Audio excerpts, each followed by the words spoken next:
BC study circle. I'm Shravan Kumar Pannala అండి. ఈ వీడియోలో బడ్జెట్కి సంబంధించినటువంటి ఒక ప్రశ్న గురించి గతంలో అడిగాడు, ఒక ప్రశ్న గురించి వివరణ ఇస్తాను. సమైక్య ఆర్థిక వ్యవస్థలో బడ్జెట్ ప్రకారం ఒక రాష్ట్ర ప్రభుత్వ రెవెన్యూ ఆదాయ ఖాతాలు ఉండేవి. ఇక్కడ మన బడ్జెట్లో మూలధన బడ్జెట్ ఉంటుంది, రెవెన్యూ బడ్జెట్ అనేటువంటిది ఉంటుందండి. రెవెన్యూ బడ్జెట్ను గురించి అడగటం జరిగింది, రెవెన్యూ ఆదాయ ఖాతాను గురించి అడగటం జరిగింది. సొంత పన్నులు, పన్నేతర రెవెన్యూ అని ఇచ్చాడు. Taxes revenue, non taxes revenue, కేంద్ర పన్నుల్లో వాటా, సహాయార్థము మంజూరు అంటే గ్రాంట్స్ అండి, పైవన్యూ అని ఇచ్చాడు.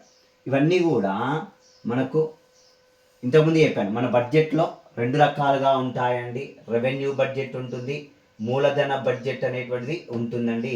అయితే ఇవన్నీ కూడా పన్నుల రాబడి, పన్నేతర రాబడి, సొంత పన్నులు, పన్నేతర రాబడి, కేంద్ర పన్నుల్లో వాటా, సహాయార్థము మంజూరు, ఈ మూడు కూడా రెవెన్యూ ఆదాయానికి సంబంధించినవేనండి.